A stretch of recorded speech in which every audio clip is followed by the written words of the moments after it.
Welcome back to the Means Report. We appreciate you staying with us, where, as promised, a local automobile dealer is in the national spotlight. He is no stranger to many of you. He and his family have been in these parts forever. He is Jim Bernstein. Jim is the managing partner of Milton Ruben Chevrolet, also oversees operations at the Toyota and Chrysler, Dodge, Jeep, Ram operations there on Washington Road. Jim, thanks for being here, and congratulations on this nomination. Thank you, Brad. So you've been nominated for the Time, that's the Time magazine people, Time Yes. Dealer of the Year Award, and you'll be representing the whole state of Georgia. That's got to feel great. It feels great. I'm very proud to be a member of the Georgia Auto Dealers Association, and the fact that they put me forward means that they want to win for the whole country. Yeah. So they're looking for candidates who embody the ideals that the Georgia Auto Dealers Association stands for.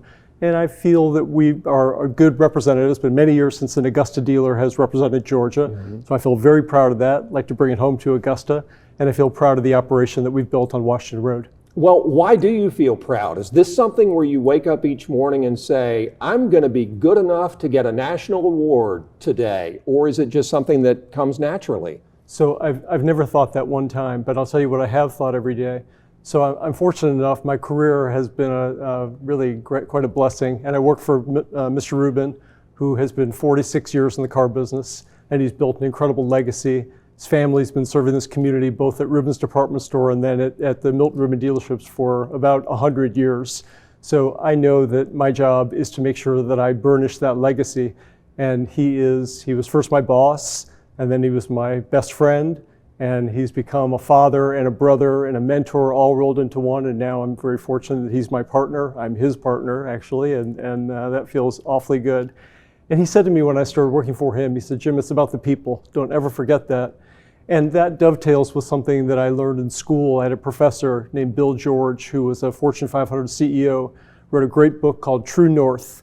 And he wrote about how he had lost his true north on the compass and forgot that it was about the people. And Mr. Ruben said to me from the first day I walked in the door in 1995, I've been there 30 years, Jim, it's about the people. And so when I wake up in the morning, my first thought is, whatever I'm feeling, my job is to make sure that our associates, our technicians who are people come in from the community, they need their car fixed, they have to pick up their kids, they've got to take their parents to doctor's appointments. And we have people working on those cars 100 degrees, 30 degrees all day. It's hard physical labor, and my job is to take care of those people, make sure it's a good environment for them. You know, you are, by education and by the history of your career, a lawyer. What made the car business more appealing than being an attorney back in the day? Well, I don't know about more appealing. I really enjoyed my legal career. My wife, Amy, is Mr. Ruben's daughter, and she wanted to move home, and we were thinking about a career change for her. She's a CPA, as is my father-in-law, Mr. Ruben. And I drifted into the car business, and I don't know if Mr. Ruben thought it was going to work out, but here I am 30 years later and nominated for a national award and tried my best to embody his ideals in the dealerships. You know, you talked about the team at Milton Ruben. What does it take to assemble a good team? Because they're the people we see when our cars get fixed. So Brad, I'm very cognizant of that. And therefore, I pour all of my energy into making sure that the team can properly embody our ideals when our guests come in. I want every guest to have, to be treated well, to feel valued, to feel honored. After all, it's my honor that they come to us. They have plenty of options, and I want them to feel good about their choice to come in to visit us, to have their car serviced, or to buy a car from us. And so I'm very focused on the idea that the people are representing Mr. Ruben, and I want to make sure that they give our guests a good experience. You started in 1985? That's correct. You know, I think back to 1985, and I think of big, sturdy, powerful cars and trucks that never died. Now it's just like a computer on wheels. Is that good or bad? I would say it's good and bad. I would say that the chips in the cars are a limiting reagent and can be an issue, as we learned during COVID when there was supply chain disruption. All of a sudden the manufacturers couldn't build cars, and in 1995 they could have built cars because they were, as you say, they were mechanical things, and now they are computers, so we're dependent on, it's become a global business, And if one area of the globe is shut down, it makes it very difficult to produce. And the cars are very complex to fix. When I was young, I grew up in Detroit. Everyone was wrenching out a car in the garage. That's how I grew up. That's the culture that I lived. And now a person like me growing up 15 years old would not be able to wrench on a car. The car has to be handled by a professional because they're very complex.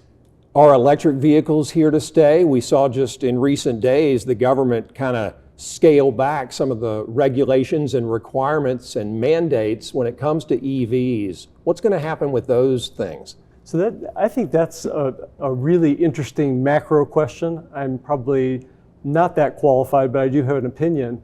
And it's so interesting that we were headed very quickly into a certain direction, and then the administration changed, and all of a sudden there was a complete shift. And now these manufacturers had put so much money into EV platforms, and EVs are not really, they may not be ripe yet. And maybe it'll be the winning technology. If it is, we're going to need a lot more infrastructure, because I don't think the charging infrastructure is good enough yet for that to be a daily driver if you have to go any distance. If you want to have an electric car, first of all, it's expensive because of the reasons that you explained. It's a very complex system and a lot of chips and a lot of computers. So that's kind of difficult. If it's a third car, if it's a fun car, if your commute is 10 miles, it can be an option for you. But if tomorrow I have to go to Atlanta for a function, and I wouldn't be able to have an electric car because there's not enough range, and I would have what they call in the business range anxiety. I might be able to get up and back, but what if it's hot and I have to run my air conditioner? What if it's cold, I have to run my heater? That affects the battery. And the batteries are really not there yet for 400, 500, 600 mile kind of ranges. Yeah. And I wouldn't know in a rural area where to get my car charged, so it would be a problem for me. There are some people for whom it would work. I'm not sure it's ready for widespread adoption. And then of course the administration change makes it less feasible, and the manufacturers are certainly pivoting back toward the internal combustion engines with which they're familiar. I love what you said, it's not ripe yet, and I think that's so true. Jim, I asked you if cars have changed over the years, which they have. Have customers changed? Do they come into the shop knowing what the problem is before y'all do? Well, that's interesting. I would say that an educated consumer is our best customer. Yeah. And so I'm thrilled that the information has become democratized. So a lot of times the customers do know, and I enjoy that, and my colleagues enjoy it too, because it makes our job, really it seems like it makes our job harder.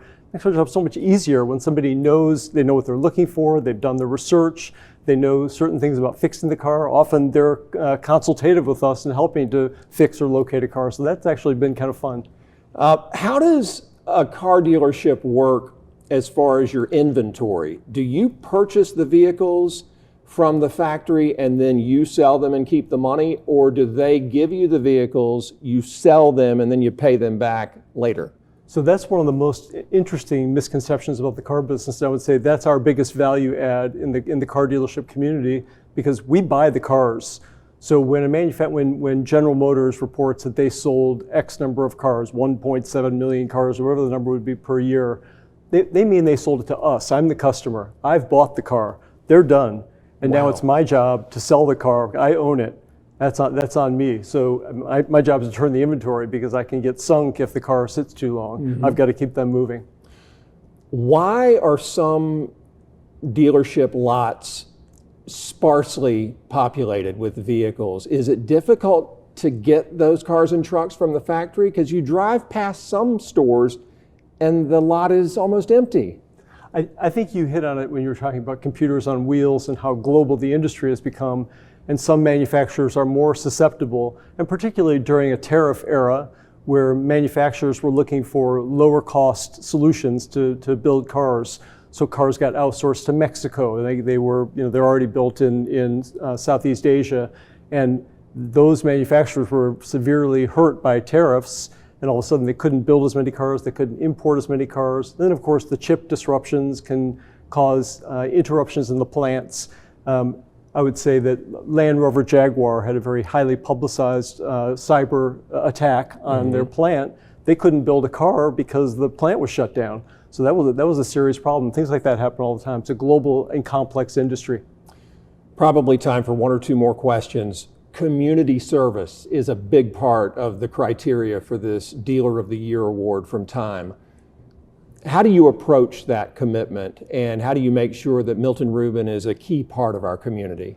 I look first to my own community, the 250 families that work under our roofs, and then I build outward from there. So my first thought is I've got to make sure I take care of our community so that our folks can take care of the larger community. So for example, during the hurricane last year, we were shut down for 8 days. That was a serious hardship. I was housebound. I had trees down on either side of my driveway. I couldn't get out.